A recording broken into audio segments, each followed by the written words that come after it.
Hello friends, welcome to Subhada kitchen. நம்ம இன்னைக்கு என்ன ரெசிபி பார்க்க போறோம்னா புளிச்சக்கீரை கடையில் தான் செய்ய போகிறோம். வாங்க எப்படி செய்யலான்னு பார்க்கலாம். நீங்களும் வீட்டில் ட்ரை பண்ணி பாருங்க. இதுக்கு தேவையான பொருட்கள் இங்கே இருக்கு. ஒரு கட்டு புளிச்சக்கீரை எடுத்திருக்கோம். நம்ம அந்த ஒரு கட்டில் தலை மட்டும்தான் வேணும். அதனால தலையை மட்டும் கிள்ளி எடுத்து அலசி வச்சிருக்கேன் நான்.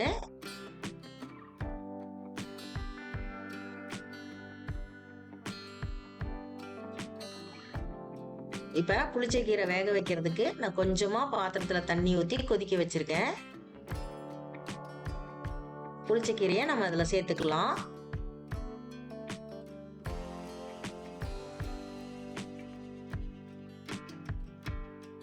இப்ப கீரை நல்லா வேக ஆரம்பிக்குது.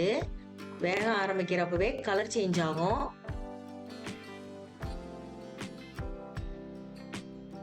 கலர் சேஞ்ச் ஆன உடனே நம்ம வந்து ஸ்டவ் ஆஃப் பண்ணிடக்கூடாது. கீரை நல்லா வெந்ததுக்கு அப்புறம் தான் நம்ம ஸ்டவ் ஆஃப் பண்ணணும்.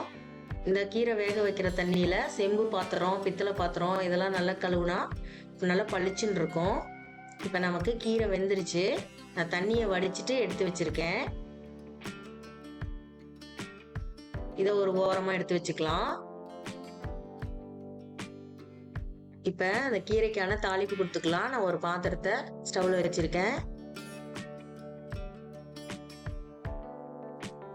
ஆயில் வந்து ஒரு 2 டீஸ்பூன் அளவுக்கு சேர்த்துக்குங்க. இப்போ ஒரு டீஸ்பூன் கடுகு, ஒரு டீஸ்பூன் உளுந்து பருப்பு எடுத்திருக்கேன். அதையும் சேர்த்துக்கலாம். கடுகு நல்லா வெடிச்சதுக்கு அப்புறம் ஒரு டீஸ்பூன் கொத்தமல்லி எடுத்து வச்சிருக்கேன். அதையும் சேர்த்துக்கலாம்.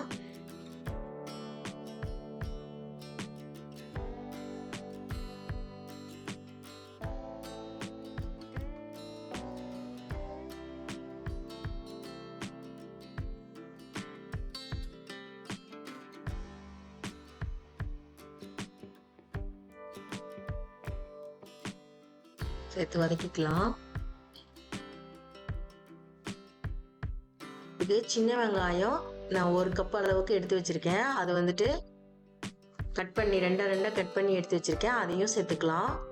உங்களுக்கு தேவைப்பட்டா இன்னும் கொஞ்சம் கூட சேர்த்துக்கலாம்.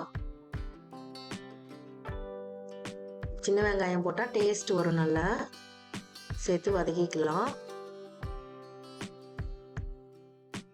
இது தேவையான அளவு கருவேப்பிலை எடுத்து வச்சிருக்கேன். அதையும் சேர்த்துக்கலாம். 4 வரமிளகாயை கிள்ளி எடுத்து வச்சிருக்கேன். அதையும் சேர்த்துக்கலாம். எனக்கு காரம் அதிகமா இருக்கிறதுனால வந்து நான் 4 மட்டும் சேர்த்திருக்கேன். உங்களுக்கு காரம் கம்மியா வேணும்னா 2 மட்டும் சேர்த்துக்குங்க. இதுக்கு வந்து காரம் ஜாஸ்தியா இருந்தாதான் நல்லா இருக்கும். சேர்த்து நல்லா வதக்கிக்கலாம். இதுக்கு தேவையான அளவு உப்பு சேர்த்துக்கலாம்.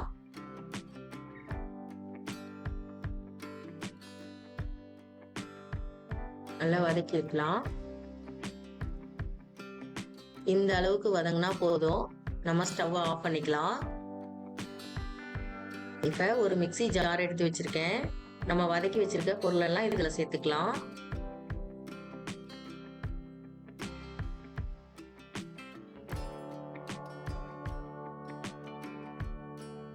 இப்ப நம்ம வேக வச்சு எடுத்து வச்சிருக்க கீரையையும் இதுல சேர்த்துக்கலாம். சேர்த்து நல்லா அரைச்சிட்டு வந்துடலாம்.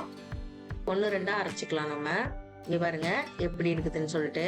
ஏன்னா அரைச்சாதான் குழந்தைங்க எல்லாம் சாப்பிடுவாங்க. நம்ம கடைஞ்சோம்னா குழந்தைங்க எல்லாம் வந்து கொஞ்சம் திரியா இருக்கிறதுனால வந்து சாப்பிட மாட்டாங்க.